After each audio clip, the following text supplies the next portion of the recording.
Praise the lord పిల్లలు, welcome to beginner class. అందరు సిద్ధంగా ఉన్నారు కదా? మనం ప్రార్థనతో లెసన్ స్టార్ట్ చేసుకుందాం. అందరూ మోకరించి చేతులు జోడించి కళ్ళు మూసుకోండి. పరిశుద్ధ దేవానికి స్తోత్రం చెల్లిస్తున్నామయ్యా. ప్రభా, మా మధ్యలో మీరు ఉండండి. చిన్న బిడ్డలతో మీరు మాట్లాడండి యేసయ్యా. చిన్ననాటి నుంచి నీ యందు పూర్ణ విశ్వాసం కలిగి వారు పెరగడానికి మీరు సహాయం చేయమని యేసు పరిశుద్ధ నామంలో అడిగి వేడుకుంటున్నాము తండ్రి, ఆమెన్. ఓకే, మరి మనం ఈరోజు 17th లెసన్ చూసుకుందాము. 17th లెసన్ పేరు వచ్చేసి ఎరికో గోడలు కూలుట, ఫాల్ ఆఫ్ జెరికో వాల్. దీంట్లో కంటత వాక్యము కీర్తనలో 18వ అధ్యాయము 29వ వచనము. నీ సహాయము వలన నేను సైన్యమును జయింతును, నా దేవుని సహాయము వలన ప్రాకారమును దాటుదును. Psalms 18 chapter 29th verse. With your help I can advance against a troop. With my God I can scale a wall. ఈ లెసన్లో మనం నేర్చుకొనబోయే విషయం ఏంటంటే, దేవుడు తన ప్రజల ఎడల ఆశ్చర్య కార్యములు జరిగిస్తాడు. ఆయన యందు విశ్వాసం ఉంచు వారికి ఏది కూడా అసాధ్యము కాదు. God does wonders for his people and nothing is impossible to those who put their faith on him. ఇప్పుడు మనం లెసన్లోనికి వెళ్ళబోయే ముందు లాస్ట్ క్లాస్లో ఏం నేర్చుకున్నామో కొన్ని విషయాలు మనం చూసుకుందాము. మనము మన్నా అనే లెసన్లో ఇజ్రాయెల్ ప్రజల్ని దేవుడు ఆకాశం నుంచి మన్నాను కురిపించి వారినందరినీ పోషించాడు కదా. అయితే ఆ యొక్క మన్నాని ఏ విధంగా సమకూర్చుకోవాలో దేవుడు వారికి ఆజ్ఞ ఇచ్చాడు. ఆ ప్రకారంగా దేవుడు అరణ్యంలో, అంటే ఇజ్రాయెల్ ప్రజలు దేవుడు వాగ్దానం చేసిన భూమి అయిన కానాను చేరే వరకు, అంటే 40 సంవత్సరాలు వారిని మన్నాతోని పోషించాడు. వారి యొక్క ప్రయాణం ఏ విధంగా ఉందో చూద్దాము.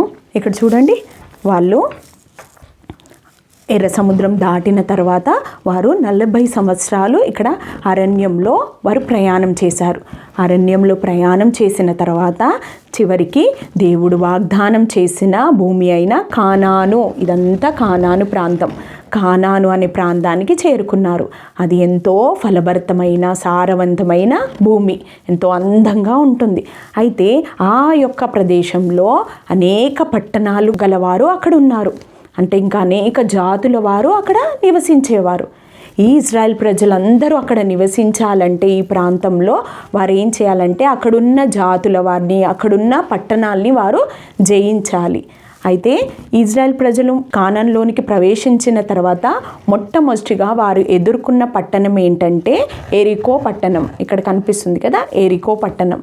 ఈ పట్టణం ఏ విధంగా ఉందంటే అది బలమైన గోడలతో చుట్టూ ఉంది. ఆ పట్టణం చుట్టూ ఒక బలమైన కోట గోడలు ఉన్నాయి, బలమైన వాల్స్, గోడలు కలిగి ఉంది అది. అయితే ఆ పట్టణంలో ఉన్న రాజు, ఆ రాజుకి ఇశ్రాయేల్ ప్రజల మధ్యలో దేవుడున్నాడని, దేవుడు అనేక అద్భుతాలు చేయిస్తూ వారి మధ్యలో వారిని నడిపిస్తున్నాడని ఈ యొక్క ఎరికో రాజుకి తెలుస్తుంది.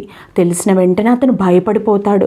భయపడిపోయి ఆ యొక్క ఎరికో పట్టణం చుట్టూ ఉన్న గోడలు ఉన్నాయి కదా, ఆ గోడల యొక్క గోడలకున్న ద్వారాన్ని గట్టిగా మూసేస్తాడు. ఎందుకంటే ఇజ్రాయెల్ ప్రజలు లోపలికి రాకుండా ఉండడానికి. ఇప్పుడు ఇజ్రాయెల్ ప్రజలు ఎరికో పట్టణంలోనికి వెళ్ళాలన్నా, దానిని స్వాధీనపరచుకోవాలన్నా వీరు యుద్ధం చేయాలి కదా. అయితే ఈ ఇజ్రాయెల్ ప్రజల్ని నడిపించడానికి దేవుడు మోషే తర్వాత ఇంకొక వ్యక్తిని ఎన్నుకున్నాడు. అతను ఎవరంటే అతని పేరు యెహోషువ. ఇక్కడ కనిపిస్తున్నాడు కదా, ఇతని పేరు యెహోషువ. ఈ యెహోషువ ఇజ్రాయెల్ ప్రజలందరినీ నడిపిస్తూ వచ్చాడు. ఇతనితో దేవుడు ఈ విధంగా మాట్లాడుతున్నాడు. ఏంటంటే దేవుడు ఈ యెహోషువతోని ఈ యుద్ధం గురించి చెప్తున్నాడు. ఏమని అంటే, నేను ఈ ఎరికోని మీకు అప్పగిస్తాను అని దేవుడు చెప్తున్నాడు. అంటే ఈ ఎరికో పట్టణం మీద మీకు జయము దొరుకుతుంది, మీరు దీన్ని స్వాధీనపరుచుకుంటారు అని దేవుడు ఇక్కడ యెహోషువతోని చెప్తున్నాడు. అయితే ఇప్పుడు వీరందరూ ఏం చేయాలి? యుద్ధం చేయాలి కదా. యుద్ధం అంటే మీరు ఎప్పుడైనా వినుండొచ్చు కదా, యుద్ధం అంటే వార్ అంటే వినుండొచ్చు కదా.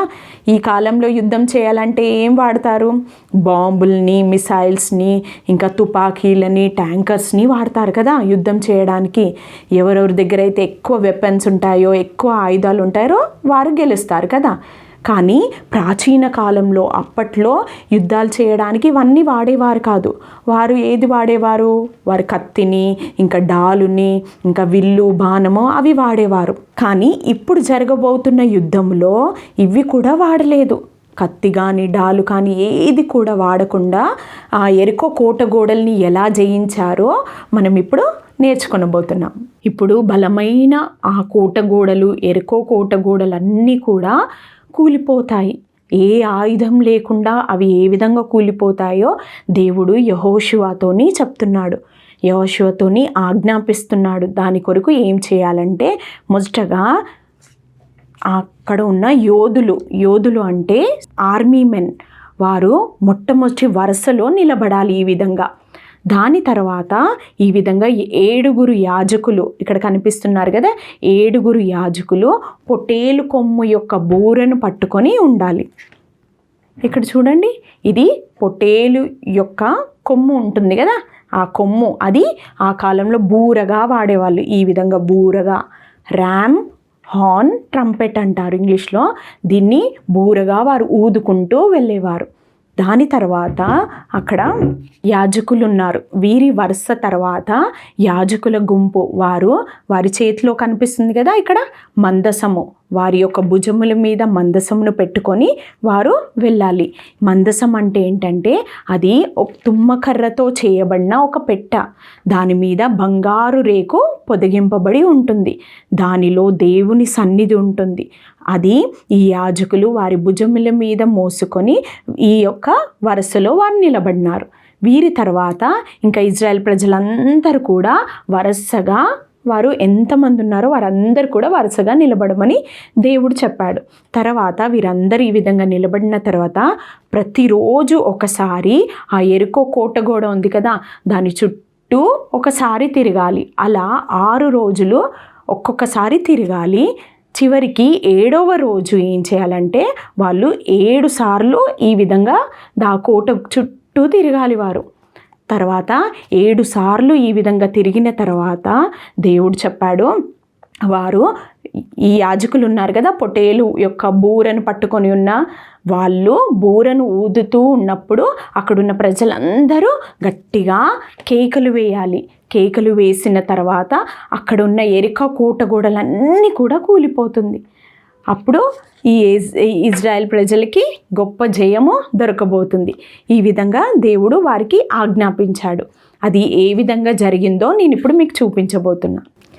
ఇక్కడ చూస్తున్నారు కదా ఎరికో యొక్క కోటగోడ. ఈ కోటగోడ ఎరికో పట్టణం చుట్టూ ఈ విధంగా ఉంది. దీని యొక్క ద్వారం మూయబడి ఉన్నాయి కదా. ఈ ఎరికో యొక్క కోట గోడ యొక్క వెడల్పు ఎంత ఉందంటే 2 రథాలు ఈ విధంగా వెళ్ళవచ్చు. అంత వెడల్పైన గోడ ఇది, బలమైన గోడ. దీని మీద ఈ యొక్క ప్రాకారం మీద రాహాబు అనే స్త్రీ యొక్క ఇల్లు ఉంది. ఇక్కడ కనిపిస్తుంది కదా, ఇది రాహాబు అనే స్త్రీ యొక్క ఇల్లు. ఈమె ఎవరంటే ఇజ్రాయెల్ ప్రజలు కానానులోనికి రాకముందు యెహోషువ 2 మనుషుల్ని ఈ వేగు చూడడానికి, కానానుని చూడడానికి, అక్కడ ఎలా ఉందో పరిస్థితి చూడడానికి పంపిస్తాడు. అప్పుడు 2 మనుషులు ఎరికో పట్టణానికి వస్తారు. ఈ విధంగా 2 మనుషులు ఎరికో పట్టణానికి వచ్చారని ఇక్కడున్న ఎరికో రాజుకు తెలిసినప్పుడు సైనికుల్ని పంపిస్తాడు వాళ్ళని పట్టుకోవడానికి. అప్పుడు ఆ యొక్క 2 వేగుల వారిని రాహాబు అనే స్త్రీ కాపాడుతుంది. కాపాడి చివరికి వారి ఇంటి యొక్క కిటికీ గుండా వారిని బయటికి పంపిస్తుంది. ఈ విధంగా వారిని కాపాడినందుకు ఈ కుటుంబాన్ని దేవుడు ఈ యొక్క ఎరికో పట్టణం నాశనం అయ్యే సమయంలో ఈ కుటుంబాన్ని కాపాడుతాడు. అయితే ఇప్పుడు మనం వీరు ఏ విధంగా యుద్ధం చేశారో మనం చూద్దాము. దేవుడు ఆజ్ఞాపించిన రీతిగా యెహోషువ కూడా ఇజ్రాయెల్ ప్రజలకు అందరికీ చెప్పాడు. అప్పుడు అందరు ప్రజలు కూడా యెహోషువకి, దేవునికి లోబడతారు. లోబడి అందరూ మొదటగా యోధులు కదా, యోధులు వచ్చారు. తర్వాత వరుసగా పొట్టేలు కొమ్ము బూరలు పట్టుకొని ఉన్న యాజకులు వచ్చారు కదా. దాని తర్వాత మందసాన్ని మోస్తున్న యాజకులు, దాని తర్వాత ఇజ్రాయెల్ ప్రజలందరూ ఈ విధంగా ఎరికో పట్టణం చుట్టూ, ఆ కోట చుట్టూ ఈ విధంగా తిరుగుతారు. అలా రోజుకి ఒక్కసారి చొప్పున 6 రోజులు ఈ విధంగా తిరుగుతారు. అయితే చరిత్రలో రాయబడి ఉంది, దీని యొక్క కొలత ఎంత ఉందంటే 8 కిలోమీటర్లుగా ఉందంట. అంటే ఇజ్రాయెల్ ప్రజలు 8 కిలోమీటర్లు దీని చుట్టూ తిరిగారు. దేవుడు ఏ విధంగా వారిని తిరగమన్నాడో ఆ విధంగా వారు తిరిగారు. వారిని మౌనంగా ఉండమన్నారు కదా, ఎవ్వరు కూడా మాట్లాడకూడదు, కేవలం బూర యొక్క శబ్దం మాత్రమే వినబడాలి. మిగిలిన వారందరూ మౌనంగా దాని చుట్టూ దేవుడు చెప్పిన రీతిగా తిరగాలి. ఆ విధంగా ఇజ్రాయెల్ ప్రజలు 6 దినాలు ఈ విధంగా తిరిగారు. చివరిగా 7వ రోజు ఇజ్రాయెల్ ప్రజలందరూ వేకువనే లేచారు. చీకటిగా ఉన్నప్పుడే వారు లేచారు. ఎందుకంటే ఆ రోజు 7 సార్లు వాళ్ళు ఈ యొక్క కోట చుట్టూ తిరగాలి కదా, అందుకని వారు సిద్ధంగా ఉన్నారు. దేవుడు చెప్పిన విధంగా వారు ఈ విధంగా తిరగడానికి సిద్ధంగా ఉన్నారు. ఒక్కసారి ఆ యొక్క కోట చుట్టూ తిరిగినప్పుడు 8 కిలోమీటర్లు కదా, అలా 7 సార్లు తిరిగేటప్పటికి ఎంత అవుతుంది? 56 కిలోమీటర్లు వాళ్ళు ఎరికో కోట గోడ చుట్టూ తిరగాలి కదా. అయినప్పటికీ దేవుని మాటకు వారు లోబడినారు. కానీ బహుశా ఎరికో పట్టణంలో ఉన్న ప్రజలందరూ వారిని చూసి వారికి వింతగా అనిపించి ఉండొచ్చు కదా, వీరేంటి ఇలా తిరుగుతున్నారు, ఏ ఆయుధం లేకుండా యుద్ధానికి రాకుండా తిరుగుతున్నారని వారు అనుకోండి ఉండవచ్చు. అయినప్పటికీ ఇజ్రాయెల్ ప్రజలు దేవుడు చెప్పినట్టు దాని చుట్టూ 7 సార్లు తిరిగారు. 7 సార్లు తిరిగిన తర్వాత 7వ సారి అక్కడ పొటేలు కొమ్ము పట్టుకొని బూరెలు పట్టుకొని ఉన్నారు కదా, వారందరూ ఈ విధంగా పట్టుకొని ఊదారు. ఈ విధంగా ఊది అక్కడున్న ప్రజలందరూ కేకలు వేశారు. ఆర్భాటంతోని జయధ్వనులతో అందరూ కేకలు వేశారు. వెంటనే ఇక్కడ కోటగోడలన్నీ ఈ విధంగా కూలిపోయాయి. చూడండి, ఇక్కడ అన్నీ ఈ విధంగా కూలిపోయాయి. వారు కేకలు వేసిన వెంటనే, ఆ పొటేలు కొమ్ము యొక్క బూర ఊదిన వెంటనే అన్నీ కూలిపోయాయి. కానీ రాహాబు యొక్క ఇల్లు మాత్రం అదే విధంగా ఉంది కదా. దేవుడు ఆమె కుటుంబాన్ని రక్షిస్తానని చెప్పాడు కదా, ఆ విధంగా తనని తన కుటుంబాన్ని దేవుడు రక్షించాలని ఇంకా ఇజ్రాయెల్ ప్రజలందరూ ఈ యొక్క కూలిపోయిన గోడల మీద దాటుకుంటూ ఆ పట్టణంలోనికి ప్రవేశిస్తారు. ప్రవేశించిన తర్వాత అక్కడున్న ప్రజలందరినీ హతం చేస్తారు. అక్కడున్న పశువులను, వారి సమస్తాన్ని పాడు చేసేస్తారు. ఇంకా అక్కడున్న వారినందరినీ చంపేసిన తర్వాత రాహాబు యొక్క కుటుంబాన్ని అక్కడి నుంచి బయటికి తీసుకొస్తారు. చూడండి, ఇక్కడ చూడండి, రాహాబు తన అన్నదమ్ములని, అక్క చెల్లెలని అందరినీ దేవుడు రక్షిస్తాడు. కాబట్టి ఆమె దేవునికి లోబడి ఉంది కాబట్టి ఆ కుటుంబం బయటికి వచ్చేసింది ఆ యొక్క నాశనంలో ఉండకుండా. కానీ ఆ ఎరుకో పట్టణస్తులందరూ దేవునికి అవిధేయులుగా ఉన్నారు. దేవుని గొప్ప కార్యాలు వాళ్ళకి తెలిసినప్పటికీ దేవునికి లోబడకుండా ఉన్న కారణం బట్టి వారందరూ నశించిపోయారు. చివరికి ఆ పట్టణాన్ని పూర్తిగా కాల్చివేశారు. అయితే అక్కడ కాల్చివేయకంటే ముందు అక్కడ ఆ పట్టణంలో ఉన్న వెండి, బంగారము, ఇత్తడి, ఇంకా ఇనుము, ఆ ప్రాంతంలో ఉన్న వాటి అన్నిటినీ దేవుడు వాటినన్నిటినీ తీసుకొని దేవుని యొక్క మందిరంలో, దేవుని యొక్క ధనాగారంలో పెట్టమని చెప్తాడు యెహోషువతోని. అప్పుడు యెహోషువ వాటిని అన్నిటినీ తీసుకొని యెహోవా యొక్క మందిరంలో ఉన్న ధనాగారం, ట్రెజరీలో వాటిని పెడతాడు. తర్వాత ఇంకా అక్కడున్న పట్టణాన్ని అంతా కాల్చేస్తారు. మొత్తం అక్కడంతా కాలిపోతుంది. చివరికి ఆ పట్టణం మొత్తము ఇంకా శపింపబడిన పట్టణముగా ఉండిపోతుంది. ఇంకా దేవుడు ఇంకా యెహోషువతో చెప్తాడు, ఎవ్వరు కూడా ఇంకా ఆ పట్టణాన్ని కట్టకూడదు, ఆ పట్టణము ఇంకా శపింపబడి ఉంది. అందుకే ఈనాటి వరకు కూడా మనం ఎరికో ప్రాంతానికి వెళ్తే అది పాలస్తీనా ప్రాంతంలో ఎరికో పట్టణం ఇప్పటికీ ఉంది. కానీ అక్కడ ఏ విధంగా అయితే కూలిపోయి శిథిలమైపోయి ఉందో అదే విధంగా ఈనాటి వరకు కూడా అక్కడ ఉంది తెలుసా మీకు. ఇంకా ఆ పట్టణంలో ఉన్న ఆ యొక్క మట్టి కాలిపోయినట్టు, ఇంకా గోడలన్నీ పడిపోయినట్టు విధముగానే ఈనాటి వరకు కూడా ఉంది. ఇంకా అది తవ్వి చూస్తే అక్కడ అస్థి పంజరాలు, ఇంకా స్కెలిటన్స్ కూడా దాని కింద ఉన్నాయని సైంటిస్టులు చెప్తున్నారు. ఈ విధంగా దేవుని యొక్క మాటకు లోబడకుండా అవిధేయులుగా ఉన్నవారు ఈ విధంగా నశించిపోయారు. కానీ దేవుని మాటకి ఉన్నట్టు లోబడిన యెహోషువ ఇంకా ఇజ్రాయెల్ ప్రజల్ని మాత్రం దేవుడు గొప్ప జయం వారికి ఇచ్చాడు కదా. గొప్ప జయంతో వారిని, ఆ పట్టణాన్ని వారు స్వాధీనపరుచుకున్నారు. ఇంతవరకు లెసన్ మీకు అర్థమైందని నమ్ముచున్నాను. ఇప్పుడు కొన్ని విషయాలు మనము ఈ లెసన్లో నేర్చుకుందాం. మొదటి విషయం ఏంటంటే యెహోషువ దేవునికి పూర్తిగా లోబడినాడు కదా. అదేవిధంగా ఇజ్రాయెల్ ప్రజలు కూడా దేవుని సేవకుడైన యెహోషువకు లోబడినారు. దేవుడు యుద్ధం చేసే పద్ధతి వేరైనప్పటికీ ఇజ్రాయెల్ ప్రజలు ఆ యొక్క మాటకి పూర్తిగా లోబడినారు. దేవుడు ఆ ఎరికో కోటగోడల చుట్టూ మౌనంగా ఉండి తిరగమని చెప్పినప్పుడు అంతసేపు వారు మౌనంగా ఉన్నారు కదా. అదే మీకు కొంచెం సేపు మౌనంగా ఉండండి అని చెప్పినప్పుడు మీరు ఉండలేరు కదా. కానీ ఇజ్రాయెల్ ప్రజలు దేవునికి లోబడినారు, దాని చుట్టూ మౌనంగా తిరిగినారు.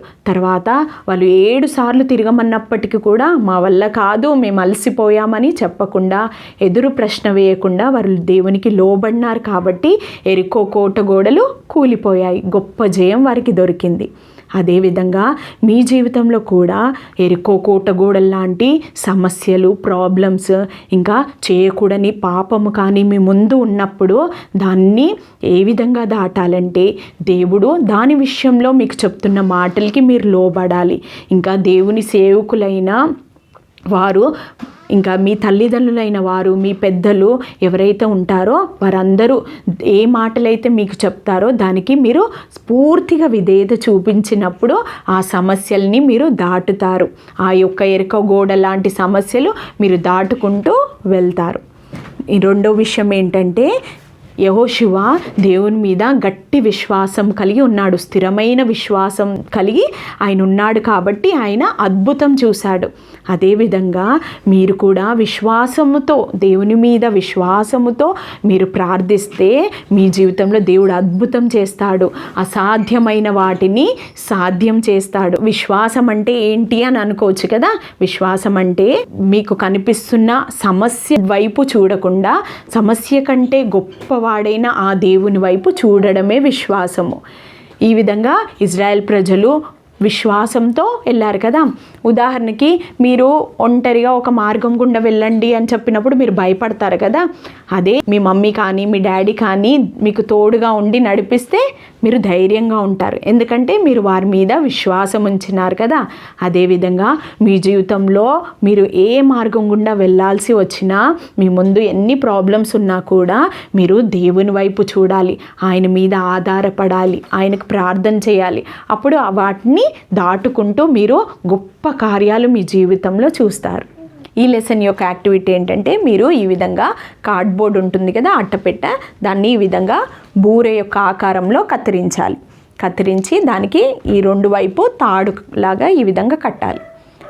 దాని మీద అప్పుడు తెలుగులో మీరు రాసిన ఎడల ఈ విధంగా రాయండి: మనము విశ్వాసంతో ప్రార్థిస్తే దేవుడు అసాధ్యమైన వాటిని సాధ్యం చేస్తాడు అని రాయండి. ఒకవేళ మీరు ఇంగ్లీష్లో రాసినట్లయితే ఈ విధంగా: God will make impossible possible if we pray with faith. ఈ విధంగా రాయండి. దేవుని చిత్తం అయితే నెక్స్ట్ సండే స్కూల్ క్లాస్లో మనము ఆకాను దొంగతనము అనే లెసన్ చూసుకుందాం. ఇప్పుడు ప్రార్థన ద్వారా ఈ లెసన్ని ముగించుకుందాం. అందరూ మోకరించి చేతులు జోడించి కళ్ళు మూసుకోండి.